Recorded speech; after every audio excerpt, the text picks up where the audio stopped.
pandemonium. Use my fangs to murder ya. Yo soy la diosa, los demonios no me controlan. Soy culebra. What's up, everyone? Octoberz here with another episode of Nightmare on Sedgwick Avenue. This is season 5, episode 13, I think now. I kind of lost count. But today we have a really dope guest. His name is Michael Aguirre. He's a film projectionist and programmer and film lover overall. And before I bring him on the screen, I kind of want to give like a brief introduction of how I came across him. Shout out to Armando from Trashmex. I found him on Instagram, and then through him I found Michael, who goes by See It on 16mm, which we'll get on the screen in a second. But yeah, that's how I found him, and I just love what they're doing, both of them right now. Shout out to Armando, he's doing great things, and they're both kind of collaborating and putting these films, some of them that are obscure or maybe haven't seen a theater in a long time.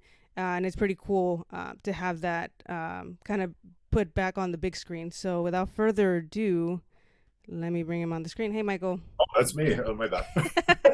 How are you? How are you doing? Are you over there in the archives?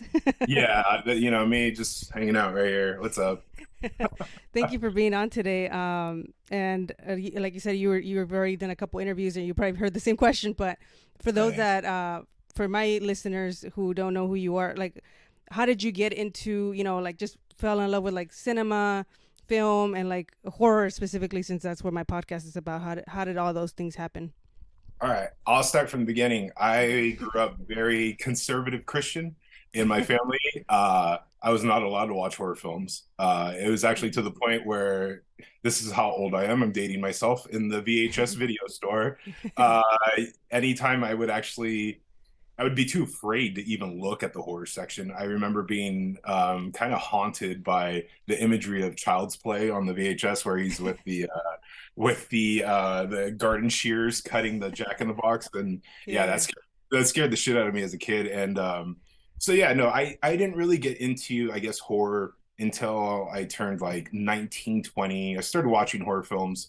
I was playing in a punk band at the time, and one of the roommates in the band would wake up early in the morning and just put horror films, like 7 a.m. I remember one time waking up and watching Midnight Meat Train at like 6 a.m. because he was just awake.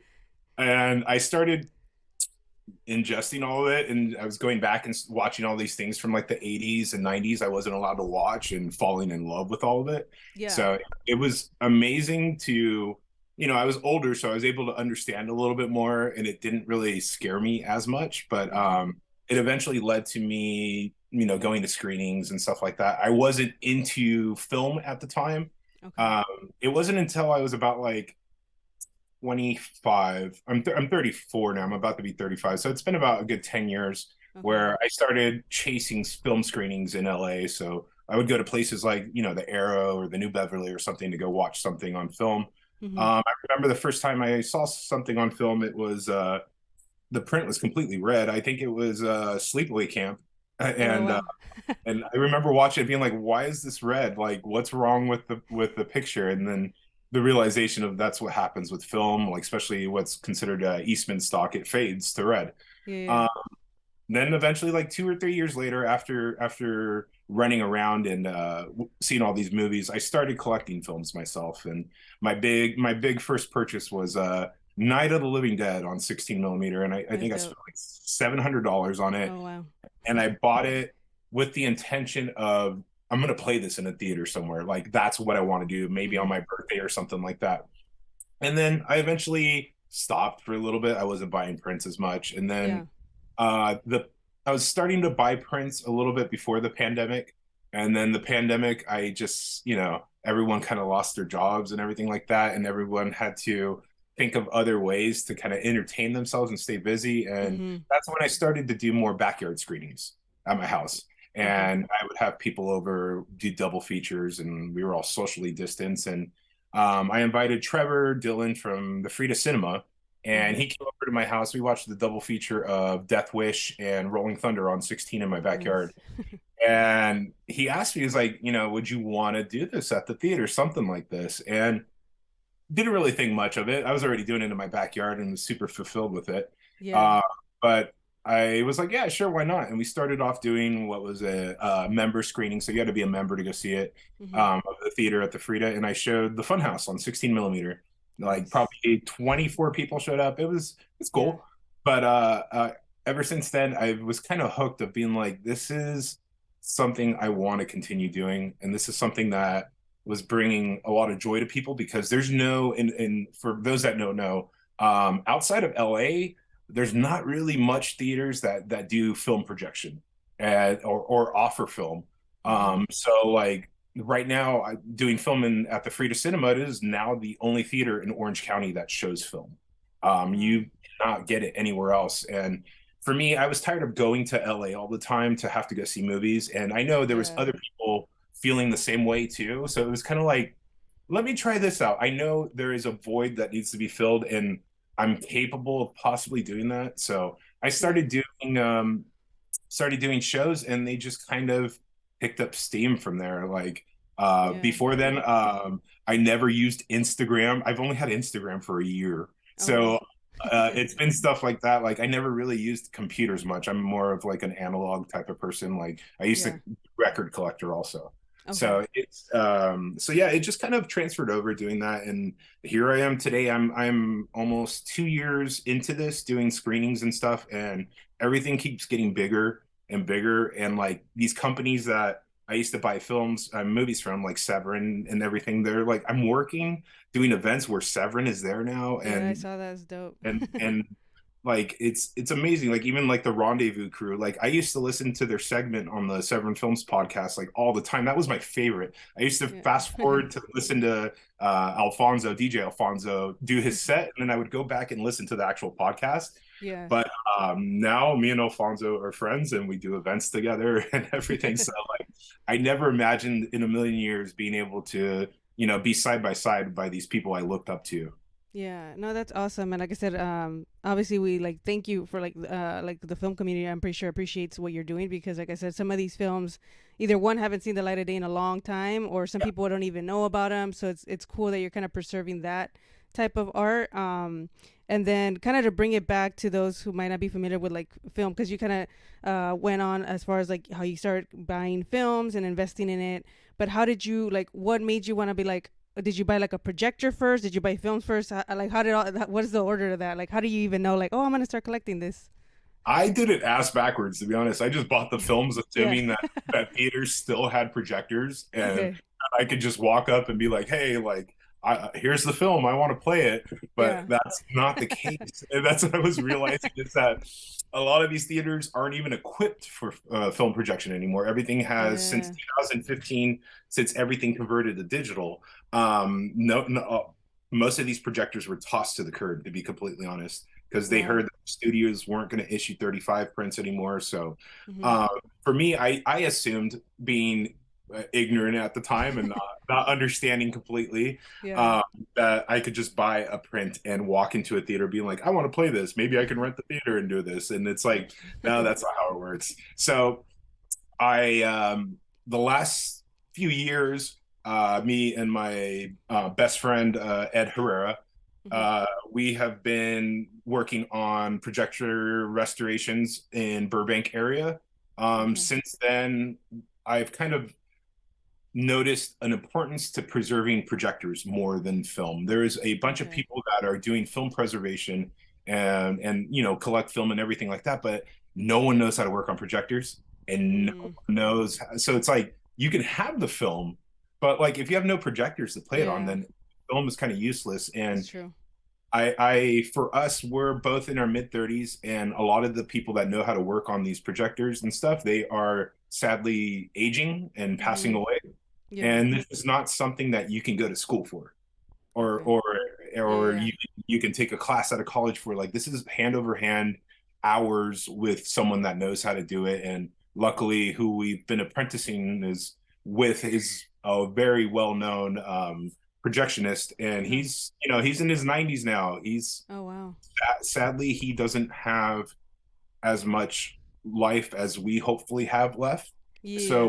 we are trying to preserve that art, because I would like to be retired in my 60s and still be able to watch film with my friends when I'm old. Yeah. And And I just feel like not really, there's not really many people stepping up to the plate, and it just felt like instantly my calling is this. Yeah. Like if I'm when it's my time to go, I would like to be remembered for what I gave back into the film Yeah. community, preserving movies and getting more stuff recognized that didn't necessarily wasn't Hollywood, wasn't mainstream, like these unknown Yeah, movies. So exactly. Yeah, like the hidden gems.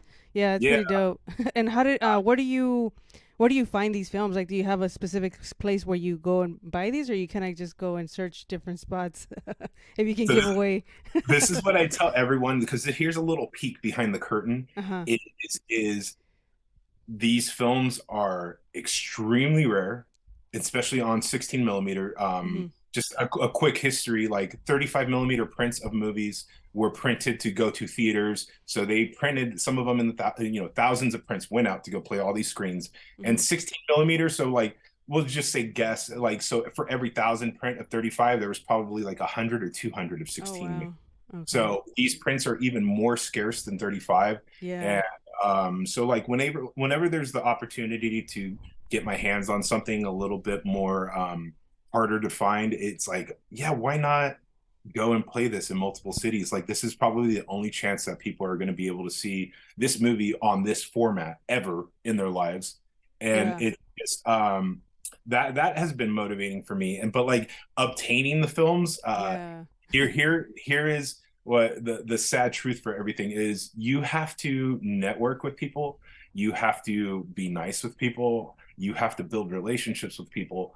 I don't own every film. I own just a small amount in my collection. So if there's something that I would want to play or something, Uh-huh. it's in another private collection somewhere, Okay.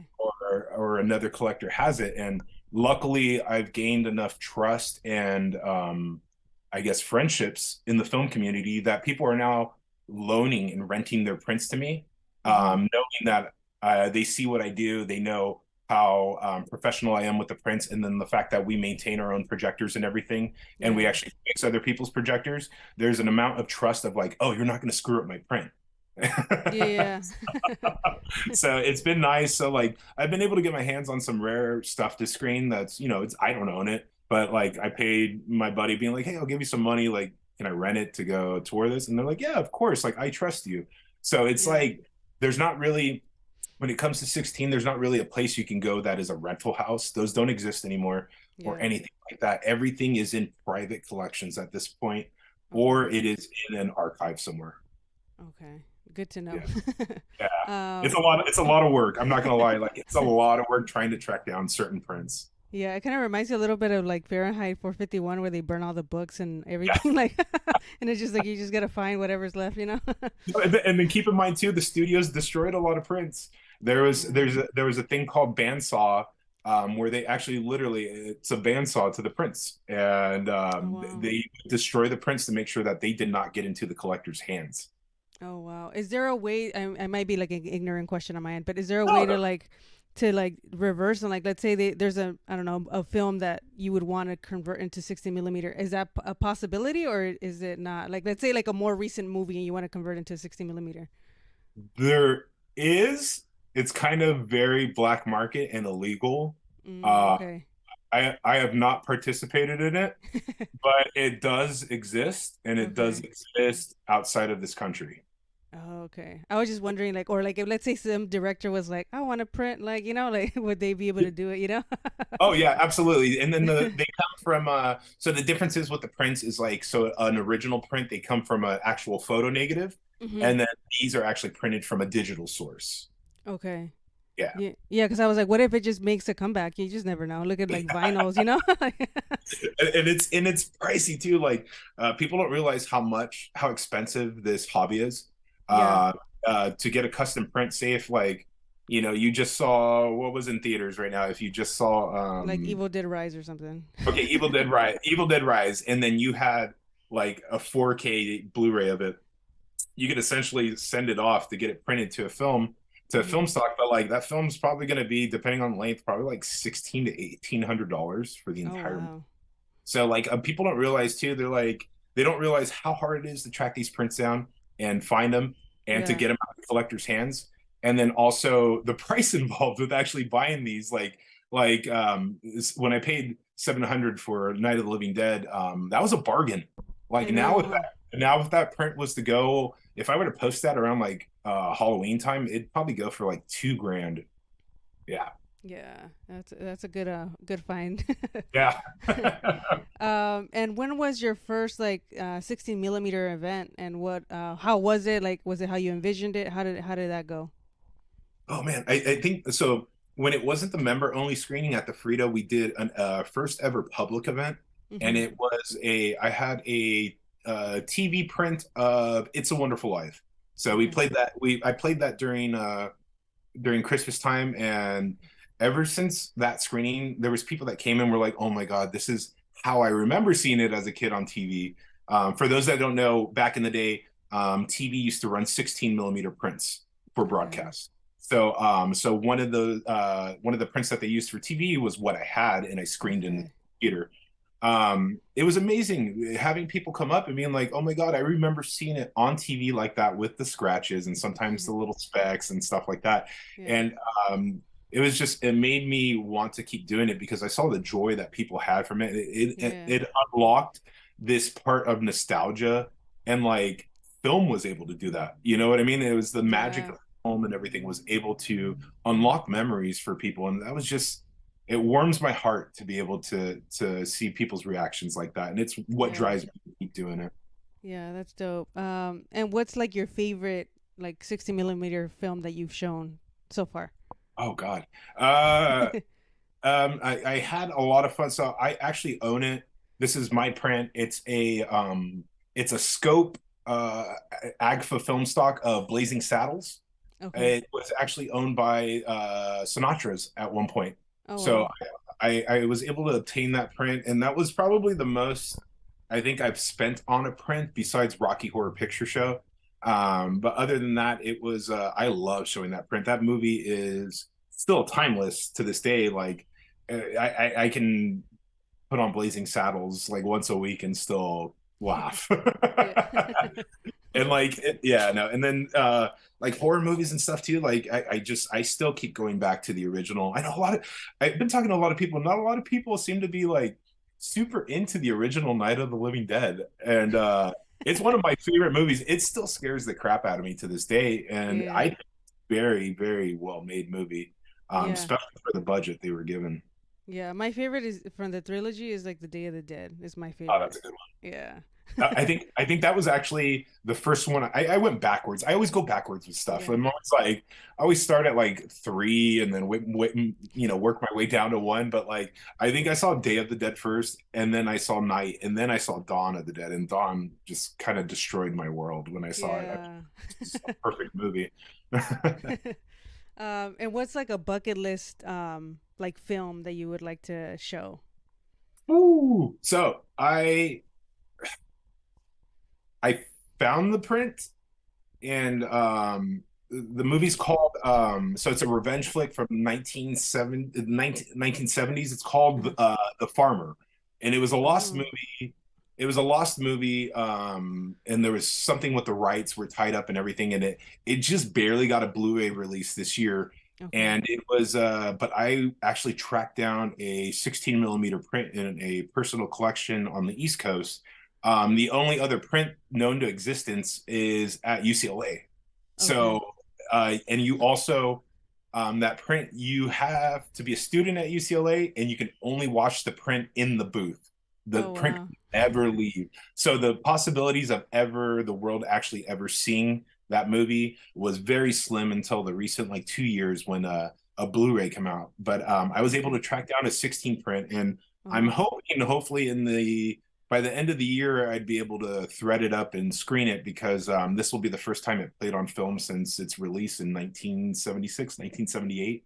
Oh So wow. What's the premise of it? I know you said it was revenge, but what is it? What's like the premise of the movie? it was weird. So it came out in the late 70s, but it was about World War II, a vet coming home, Okay. and he came home to his farm, and his farm was being basically repossessed. They were going to take the land and everything.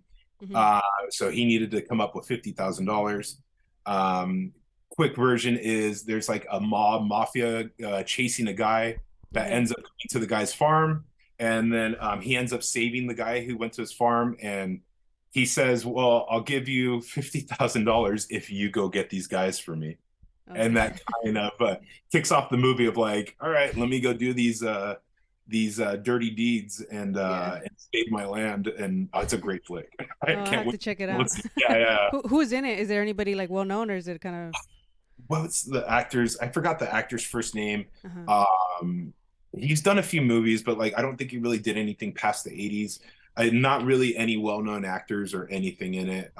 Even the soundtrack was lost for a while, and they just printed bootlegs of it. So it's like, oh man, yeah, I can't remember the actor's first name, but he is the movie's awesome. So if I ever screen that, please come watch it. Yeah.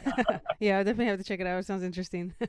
I feel like all those 70s movies had like that similar premise. I don't know why. Oh yeah. Right. They're wild. It's my favorite. And like the older I've gotten, the 70s has become my favorite era for movies. It was just a wild time of seeing what the hell you can get away with.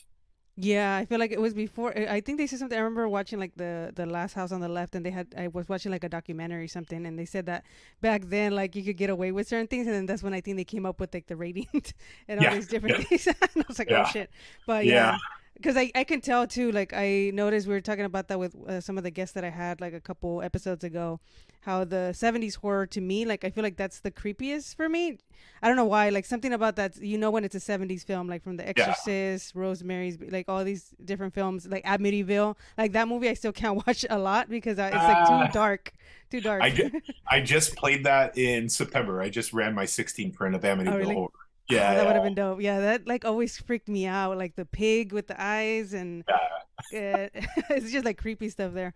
And for you, I know you kind of touched on it a little bit, but like for you, what's like the main, like the importance of like having this type of art, like a film and history, like keeping it alive? What's like the importance to you?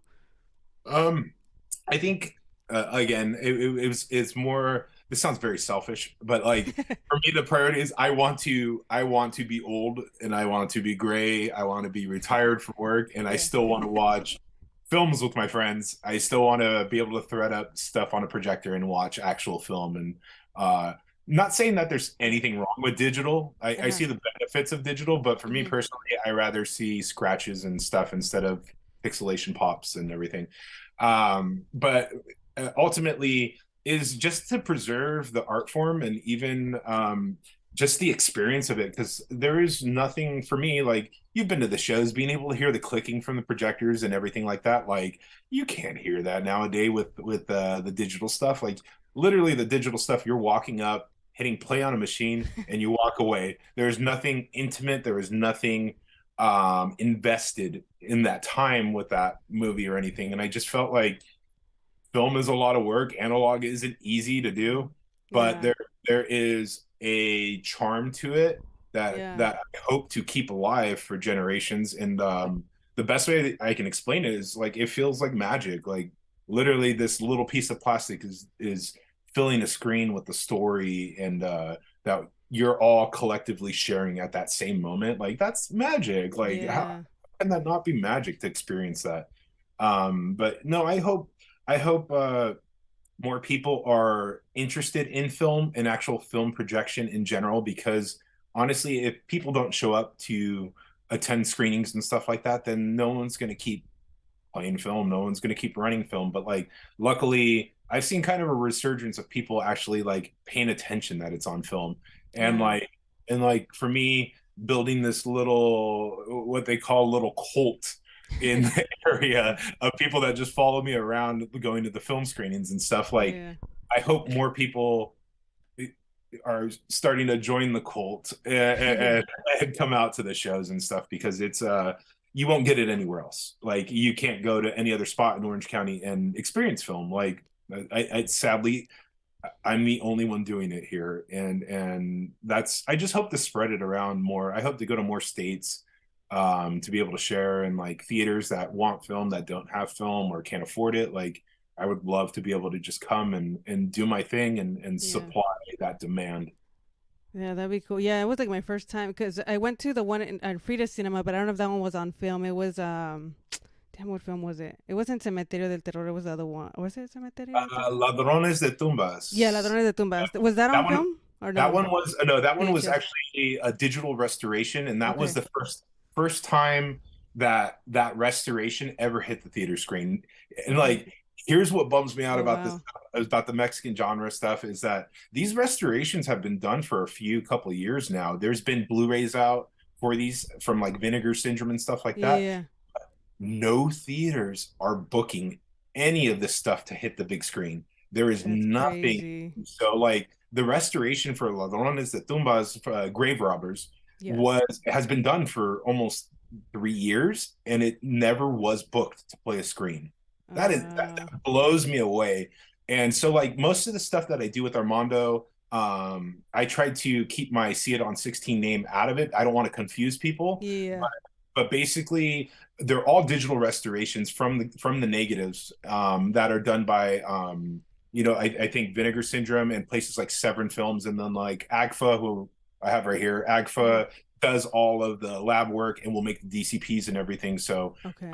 it's companies like that that we really need to support and we really need to champion, because they are basically reviving all this stuff. If it wasn't for these companies working together and doing stuff like this, we wouldn't have that screening. We wouldn't have Cementerio de Terror. We wouldn't have Yeah. any of that stuff. It would all be stuck on VHS to DVD quality type stuff. And now, just Yeah. to be able to see everything crisp and on a big screen, it's like, this is like the impossible that shouldn't have happened because no one cared, and it did happen though. Yeah, no, I think that's dope. That's what I'm saying, like that, and then getting to see like Serpent in the Rainbow. That was like the first time I actually watched like actual like film, and I thought Oh, it was cool. I didn't even know you can rewind on the thing. Like when you rewinded it, I was like, oh oh, you can yeah, rewind. I was just like, yeah, I yeah. just was like, oh, like in awe of it. Like, so if you ever need another apprentice, I'm down to learn. I appreciate it. But yeah, I love the fact that you guys also like the whole Mexican horror, because I feel like that genre, like I don't think we as like our Mexican culture doesn't get as much as love and like appreciation for like what we did to the for the genre. Yeah, Because I grew up on it, like rest in peace to my abuelita. Like we would watch like Cementerio de Terror, like Ladrones de Tumbas, Pánico en la Montaña. We were just talking about before we got on. Vacaciones de Terror. Like I was a huge Pedrito Fernandez fan, and I still yeah, am. So like I grew up on all that stuff, and like to see it, I was like, when I saw that, I was like, oh, I gotta go see it, yeah. because I was like, I wish my grandma had been alive, like Oh she my, could have we're like came. that all we're like that all the time. Like, I was this is the first time I've ever said this, but I was kind of jealous of Armando, Yeah, because for Grave Robbers, his parents came. Like, that's dope. his parents were able to I brought come. my parents too with me, and then Yeah, that's awesome. yeah, And like, it's like that connection of those generations of, like, yes, we used to watch this on channel 22, and now like we're yep, both adults and we're watching it in a theater. Like, it's just amazing in itself. And like, what interested me, because I grew up in a typical Hispanic household. Like, my grandma watched all the cousins. There was like, I'm not joking, like 10 of us in the house. oh wow, And we were always told, you don't go into grandpa's room. yeah, And we always assumed, because it was just grandpa was smoking in his room. He used to smoke, but uh-huh. grandpa was watching all these 80s horror and sex comedy Mexican stuff That's hilarious. on TV, and my grandma didn't want us watching it, so it was always keep Yeah, out of grandpa's room. But yeah, no, being able to meet Armando and him opening up my world to Mexican horror and other genres like that was just yeah, amazing, because I was at a point where I was getting kind of bored of what we considered like staple American type horror yes, stuff. Like, I don't know, for me, like, I can only watch Friday the 13th so many times. I can only watch Nightmare on Elm Street, all those things, Michael Myers. Like, I can only do so much. Like, I have my yearly watches, but like, I can't obsess over it as much. But like, yeah, for me, being able to kind of venture out and do some digging and finding new gems and being like, this was really good, and I know a lot of other people would appreciate this, and then actually bringing it to the big screen has just been awesome. I love it. yeah. Love. That'd be cool. Like I said, I'm down to collaborate, because like my goal is I would want to show like Pánico en la Montaña, like a double feature of that one and Trampa Infernal, which is both Pedritos in it. And I was just like, I want people to see those films. And I like that that Armando does like the captions and stuff like that, because even people that don't speak Spanish can enjoy it, you know, because they're cheesy, but they're just like you said, is like you don't see those every day. Like you can watch Friday the 13th or all these like The Exorcist all the time on your streaming, but with these you only see them like once in a while, and once in a blue moon, you know. And I will give a shout out to Armando, because for those that don't know, when we get the digital files for stuff and there's no subtitles, guess who sits and does the subtitles by himself? Shout out to Armando for taking the time to actually put in the effort so other cultures can also appreciate what we appreciate as Mexicans, trying to champion this, this horror and everything like that. Yeah, exactly. Yeah. So anytime I'm like, I try to go, but I'm like, I wish. That's why I was like, you guys should come down more often to San Diego, because like I went to the OC, and Frida Cinema is like a dope theater too for those that never been. Recommend going. But it would be cool to have something here so I can kind of be able to go all the time, because Armando's always inviting me and I'm like, I'm sorry. And then finally this one I was like, I gotta go. Like at least I gotta go show love. And then too, what we're trying to do is keep everything historic, as in like, so the Frida Cinema, for those that don't know, Frida Cinema used to be a Spanish audio theater. And also around the corner from literally probably 100 feet away from the Frida is the Yost Theater, which was also a central hub for Mexican films.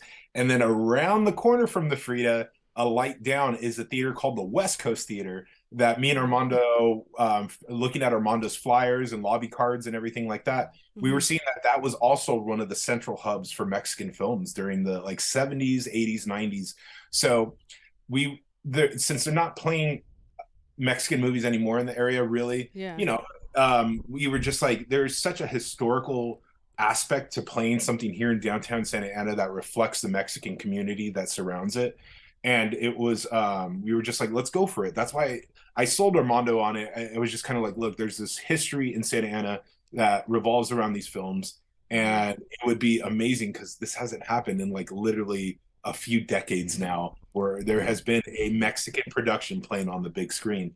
So like when we did Ladrones de Tumbas, Grave Robbers, it was very joyful, because it was just kind of like, holy shit, we're doing something that hasn't happened in almost 40 years down here.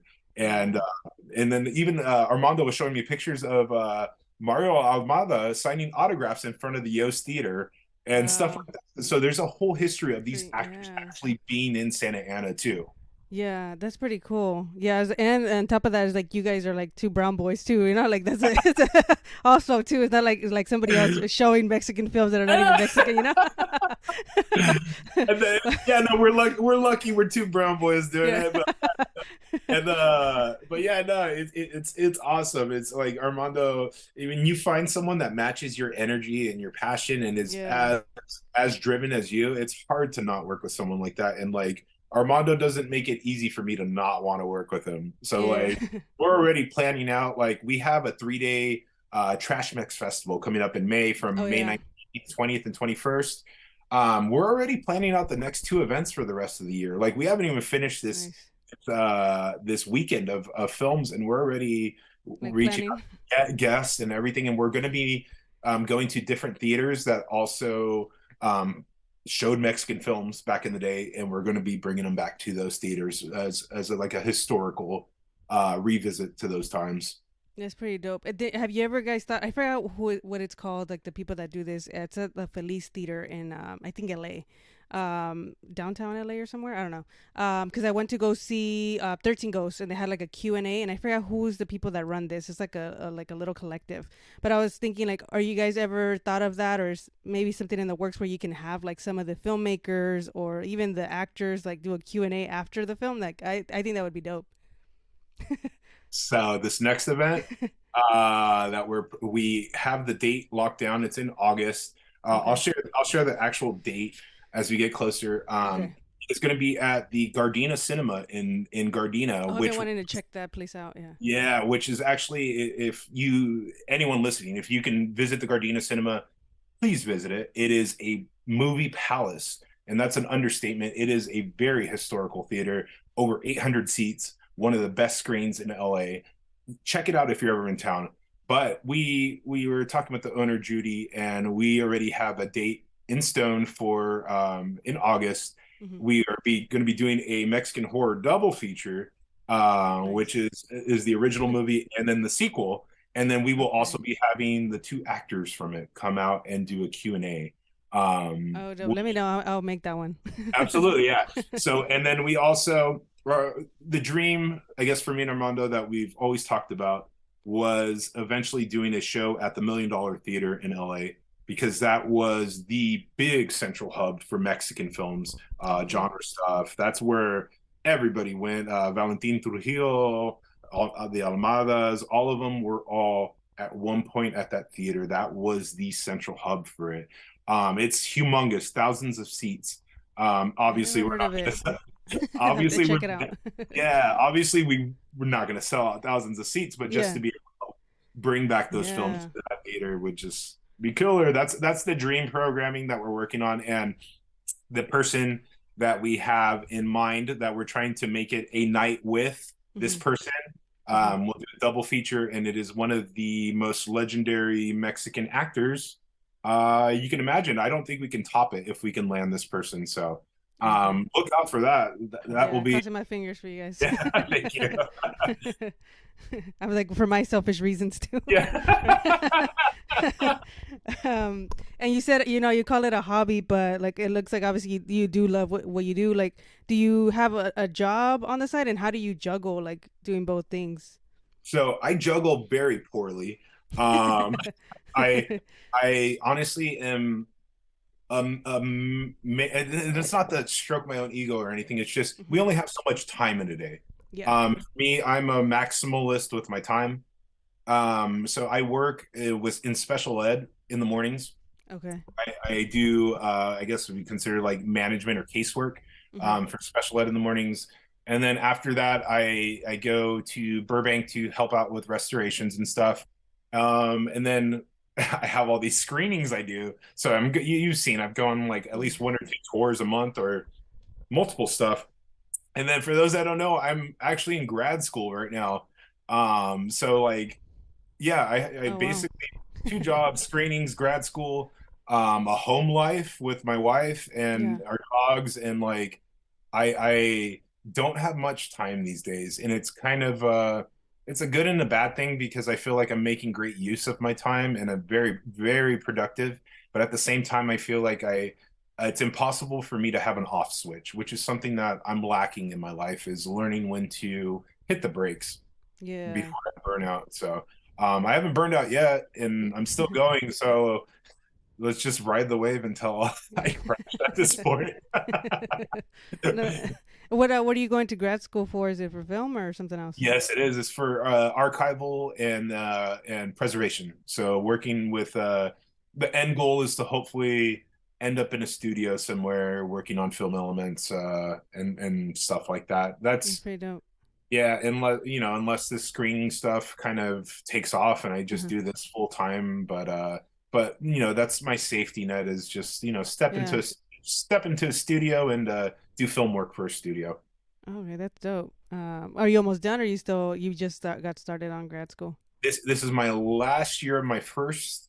This is the last week of my first year in grad school. So I still have 1 more year of book work and then like a year of my thesis. Okay. Good luck. Thank you.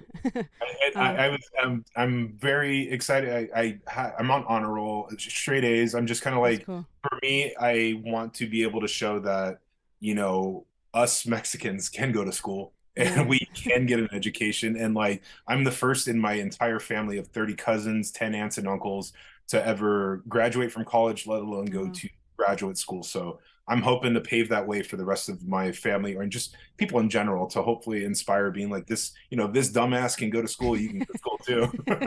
No, but it's inspiring that you're doing that and simultaneously doing the see it on 60 millimeter, and it's doing, at least from what my perspective, it's doing great. Like, I've seen it grow.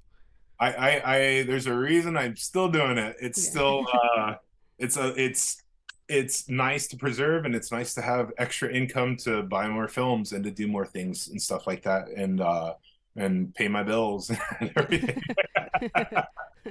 And one thing I forgot to ask too, like, because I know with like digital prints, I don't know if it's a little bit different, but sometimes you need permissions, like, to screen certain films. Is that the same thing with the 16 millimeter, or is it a little bit different? So it was we ran into a different instance.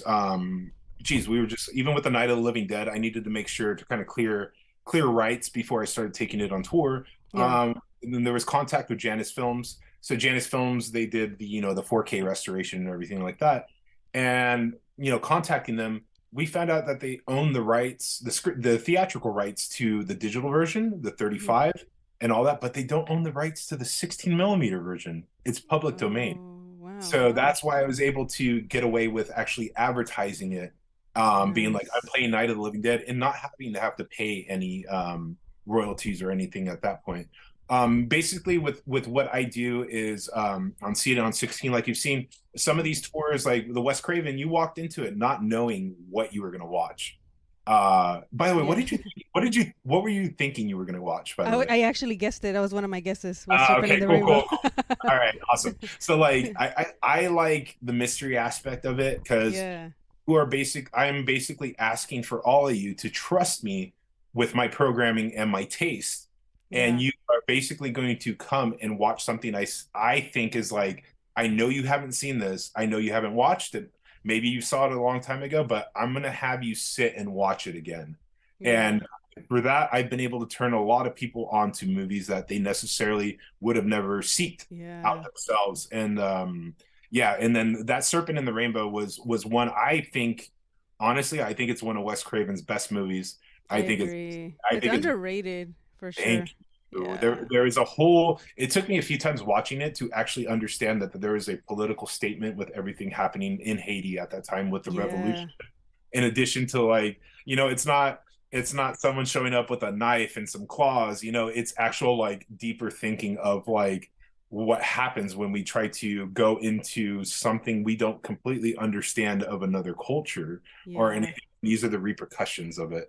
And I think it's a masterpiece. I know a lot of people were kind of like, oh, it's kind of boring, but like, Oh I don't yeah, know. I've always loved that film. Like Bill Yeah. Pullman, like yeah, it's like because even the voodoo things, like I don't know, I feel like I'm saying like the 70s, 80s, like early 90s nostalgia, like of like the actual story and like mythology. Like I love those type of films where Oh they yeah. actually go deep into the story of like voodoo. Like you learn a little bit more. It's not Oh like yeah. your typical like I don't know like witchcraft type of stuff. Like so I was like I always loved that film. Yeah. And it was like, it was for that movie, it was like almost a take back on the 30s zombie, of like the interpretation of what a zombie was. Yeah, like And White Zombie, right, or something, yeah, or yeah. So yeah. it's like mainly voodoo based, not what we're used to.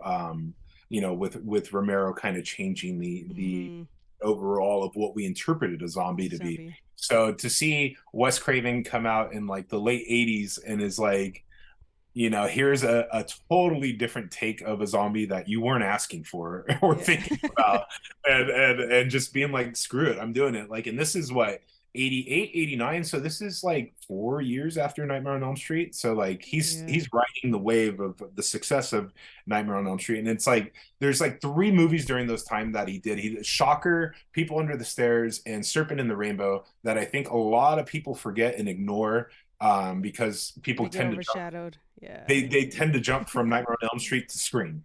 And it's like Yeah. there's all these movies he did in between in the late 80s, early 90s that were just awesome movies. People Under the Stairs and Shocker's so much fun. Yes. Yeah. I didn't even realize it was from 80. That's my birth year, 89. I was like, oh, no wonder I Oh. picked. I was like, maybe I just guessed it randomly. Because I was hoping it was the Last House on the Left. Because honestly, like, even though that was one of his first, like, I'm not a huge fan of like torture, Yeah. revenge films as much. I'm like, that one's Yeah. too graphic. I was like, I'm Yeah. good. So I was It like, was oh yes, the serpent. I didn't want to turn. That's the thing, is like I'll have my nights like that. Like at the Frida, I'm now taking over what is their last Wednesdays of the month, what was called What the Fuck Wednesdays, and it's Uh-huh. where they would show like weirder stuff like that. And then Yeah. the programmer asked me to take over. So I'm going to be programming gritty stuff like that. So like there Yeah. is there is a place that I can play that type of stuff that is Yeah. like, you're coming in for some some heavy Yeah. stuff. Yeah, imagine if you would have done that. Like some people would have Oh, walked out, bro. I would have upset so many people. And like, Yeah, there's and that's why I things was like, like, I don't think it will be that one because it's yeah. like, like David Hess is my favorite, I guess you would say, exploitation or genre actor. The Mhm. dude is a monster. In seen him in roles like Last House on the Left or House on the Edge of the Park. He is just a mean, vile villain in Yeah, most of the movies. I love it. I love it. yeah. But yeah, I didn't want to turn anybody off with Last House on the Left because then they won't come to other shows. So Good choice. yeah. And for those who might be watching and might find an interest in like collecting or even learning how to project, like what advice would you give these people? Um, in all honesty, don't do it. it's, it's imagine you have a hole in your pocket and you're trying to stuff money into your pocket and it just keeps disappearing. It's a lot of work. Yeah, no, I'm joking. Obviously, I encourage people to try to preserve film. Yeah. If you're not set up professionally to where you can store it in the right conditions or anything like that, reach out to people that are, or people Mhm. that are professionally trained with handling film or have a professional setup, because yes, you're preserving, but at the same time you're kind of not, because if you're keeping it in conditions where it's going to deteriorate even more instead of putting it into the right hands, it's actually a disservice. But like, there's it's a lot of work. I'm not gonna lie. All the prints I have to inspect, like literally foot by foot on a rewind bench to make sure that the print is in playable condition. It is the correct cut I'm looking for and everything like that. So there is a lot of time invested in making sure things just go correctly. And that's not even playing it for the audience yet. That's just all the work that involved before it even gets to the audience. And then that too, you have to take risks with like shipping prints and stuff. Like I know people that have shipped prize prints and they get lost in the mail. Guess what? They never show up again. You can't go to Target, you Wow. can't go to Walmart to buy this stuff ever again. So there's just a huge risk involved with dealing with film. But I do encourage people, if you're interested in it, or if you're interested in preserving, to reach out to people that know how to do it.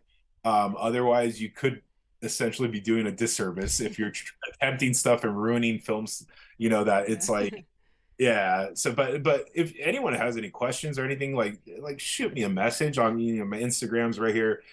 Shoot me a message. Would I help out a lot of people with questions and stuff like that, and it's never a burden at all. Cool, cool. Thank you for sharing that. Absolutely. And I usually like to ask too, like, what's your favorite, like, top five favorite horror films, and it could be either American, Mexican, Oh foreign. wow. Horror wise, wow. I'm gonna go based off of just personal choices. I know they're not great movies. These are Uh huh. just movies that I can rewatch over and over and over again, and I don't know why I obsess over them. First one, Neon Maniacs from 1980. I forgot what year, 86 maybe. Um, I've seen that movie at least over 100 times by now. I'm obsessed with it. I've bought in DVD copies just to give out to people. I have to So check that one out. I haven't seen that one.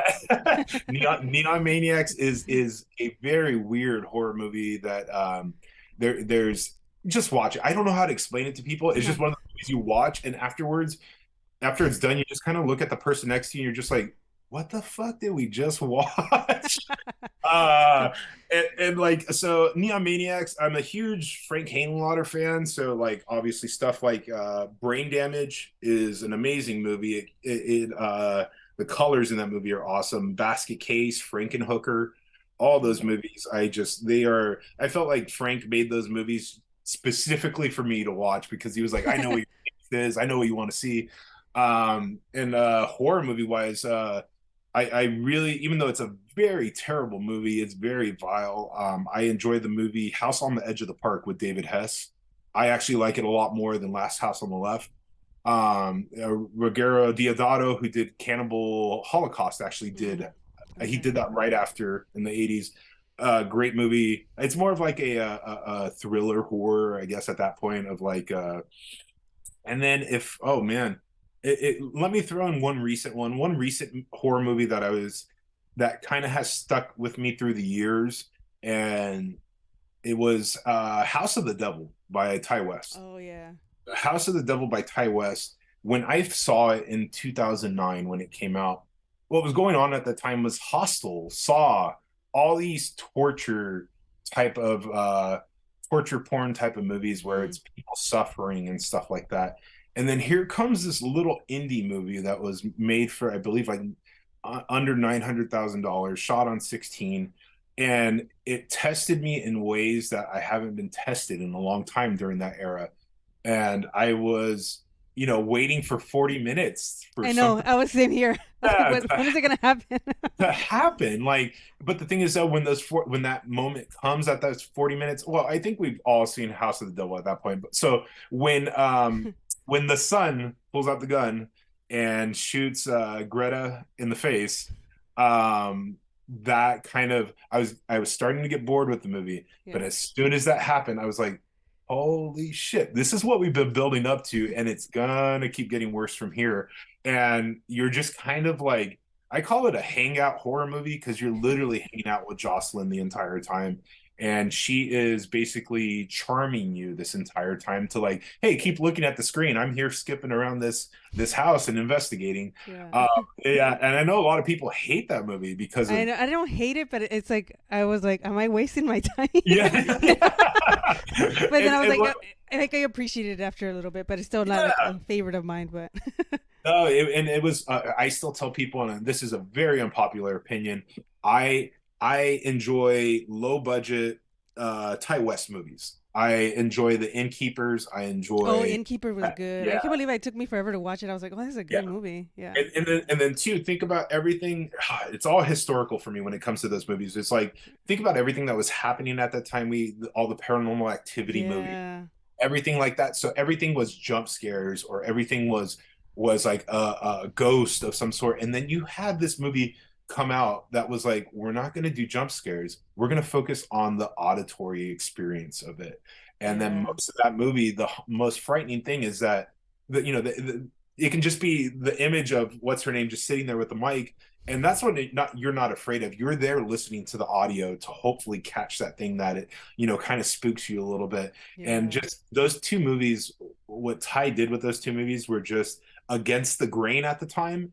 And I have an appreciation for those as recent horror movies that I really enjoyed. And if we had to put it like I guess Get Out would be my favorite recent horror movie. Yeah, I like that movie. That I would say, yeah, Get Out was just amazing. And once you realize what the movie was about, it was like, holy shit, that's what this is about. Yeah. And like as Hispanic too, like even though I'm obviously not, I'm not black, I'm not African American, but as Hispanics, like we are also put in situations like Yeah. that. You can still relate. Yeah. Yeah, we could still relate. Like I to this day still feel very uncomfortable in really rich, predominantly higher class areas. Like I stick out like a sore thumb. I'm Yeah. 6'4" with a mustache and I'm brown. And we still get followed at the stores. Yes, I still literally am looked at differently because Yeah.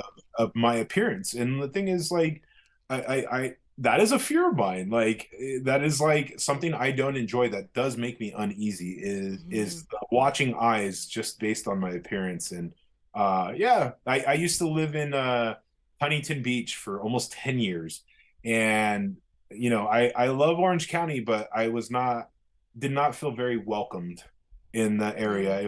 It was predominantly not Mexican at all. And I remember going into even Target and just being stared at. And recently I moved to Fullerton 3 years ago.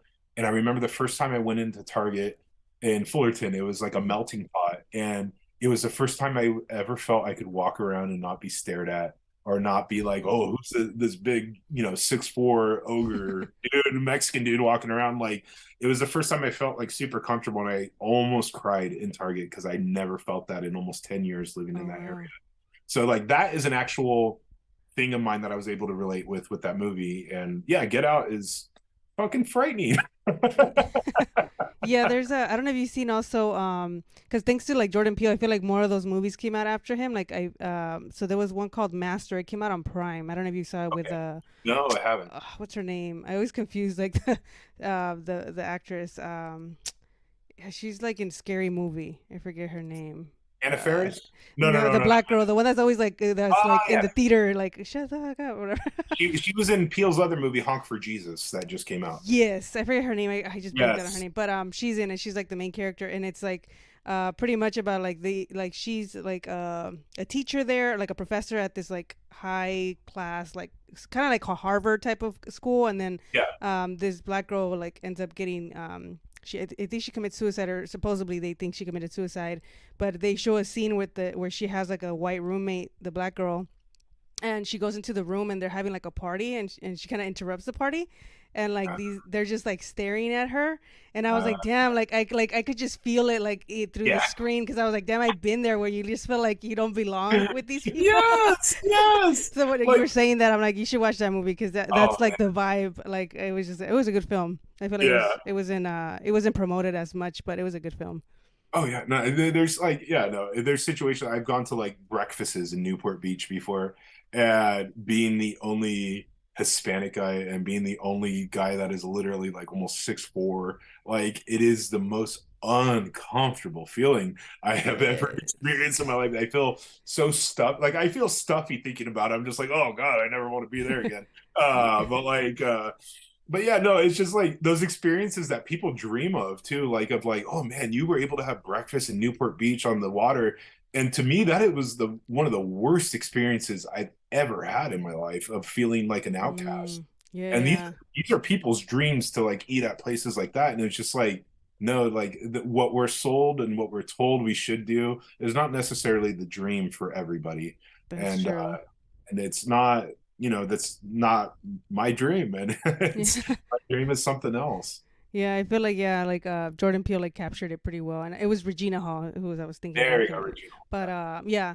So I was like, those films, like you said, I think because they're so relatable to what we deal with in our daily lives, that is like that's what's scary. I think for me, like that's what Hereditary, like for me, it wasn't even like the like I'm pretty sure a lot of people have seen it, but like even with the head like beheading or all these different things, like that didn't even scare me. Like what scared me was the fact is like you never really finish knowing your own family. With for Yeah. to me that's what, because I'm like she didn't really even know her mom. Like she didn't even know she had like a whole fucking cult, like No. all this stuff. So I'm like that was scary to me. Like that's what lingered with me more. No, absolutely. And I think I felt that recently. I went to the West Coast premiere of and I'm sorry to talk shit if you're listening. I went to the West Coast premiere of The Evil Dead Rise over at Mhm. the Arrow Theater. They had the director out, they had the actresses and everything. Mhm. It was just blood to me. There was nothing that was even remotely relatable in any way. I just felt it was so soulless, and I didn't stay for the Q&A because I had no interest. But it was Yeah. just there's I know it fulfills a lot of people. Like I want to see Mm. horror, I want to see sequels and stuff like that. But Yeah. like Yeah. in all honesty, I felt nothing the entire time, Yeah. and I didn't know if interpreting it as okay, maybe I'm maturing, or maybe the things that I Yeah. want out of cinema are different now than in my 20s when I would have been okay with seeing heads roll. And now like Yeah. I don't mind seeing heads roll, but it's just kind of like there has to be a purpose of why this head is rolling, not just because it's Yeah, it's rolling like I for feel like we're rolling. desensitized, and then also like Yeah, you said, I feel like I agree, because I was telling this to someone else where like I feel like horror movies now make me want to cry. Like I feel I was like they're like I yeah, feel like a deeper emotional to like the characters, because I was like yeah. is it because I'm getting older now, or what's the deal? I But think I'm feeling it too. I'm 34 right now. I'm going to be 35. I was okay, born in '88. okay, Uh, I'm a year there's younger, but yeah, we're I, the same. I'm becoming more of a softie as the years go on, and as Yeah. I have more life experience of understanding how you go through life. I think our Mhm. perception of horror is also very different. Like besides racial stuff, like making me feel uncomfortable, like David Cronenberg now as an adult aging, going to the doctor and having medical stuff done to you, nothing is more frightening than the thought of my body giving out from under me or changing into something else that it wasn't originally. Yeah. Uh, Yeah. and I feel that now as I age, like as soon as I hit 30, like stuff hurts. certain stuff you have to address that you never had to address in your 20s. Yeah. And the thought of like, this isn't it also. You're also going to keep declining from here. And it's Yeah. only going to get worse. That's fucking frightening to me. Like It I'm is. afraid, I'm afraid of aging. Like it's not that I'm like, oh, I want to be young forever. I'm just literally afraid of being like, oh, my legs stopped working today. I'm never going to use them again in my life, or a certain organ or something is just not working anymore. Is just the most frightening thought. No, it is true. I agree with that because right now, like, as I mean, you're the same age as me, almost like we're like a year apart. But like, you realize like your parents are getting older, right? So like right now, my dad had surgery, um, and like watching him like not be able to do like certain things that you just going to the bathroom or whatever right now because of the surgery. I'm like, damn, like you don't realize like I don't want to get fucking old. I was like, it's scary. It's scary because I'm like I'm just like a few years. I mean, like not a few years, but you know, like a couple Yeah, decades away from and, from and, and getting there. You know? and literally in a blink of an eye, we will be in our 40s, Yeah. and then in even a faster blink of an eye, we'll be in our 50s. 50s, yeah. And time seems to be our enemy right now because we are fighting against time, and it is getting faster as the years go by.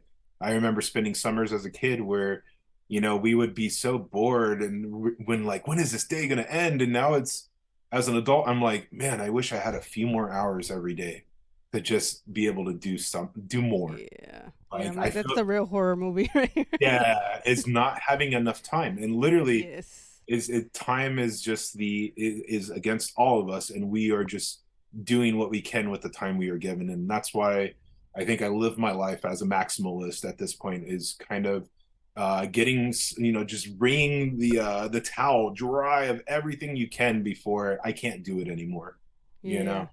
Yeah, and it kind of brings me to my last question before we get out of here.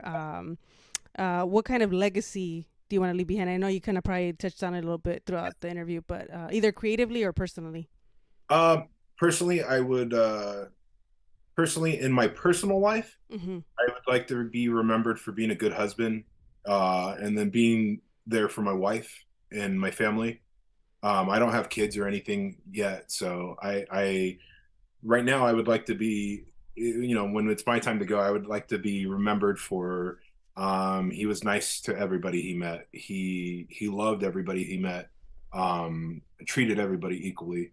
That's my approach to life these days. Yeah. And then when it comes to film, I would like to leave a legacy of people remembering the stuff, the movies and stuff I shared with them, or even my work in the film stuff and the projector stuff. Like, it'd be nice to get to a point where before I'm old, that there's other people taking interest in this stuff and being able to pass that knowledge of how to work on that stuff, so other generations can, appreciate film and actually Yeah. see on the big screen. To be able to leave a legacy like that would mean everything to me on my when it's time for me to go. I'd be super Yeah. content knowing that people remembered me for that. I have no interest in making movies. I have no interest in being behind the camera. I have just interest of showcasing a lot of stuff for people, and I think I've always been like that.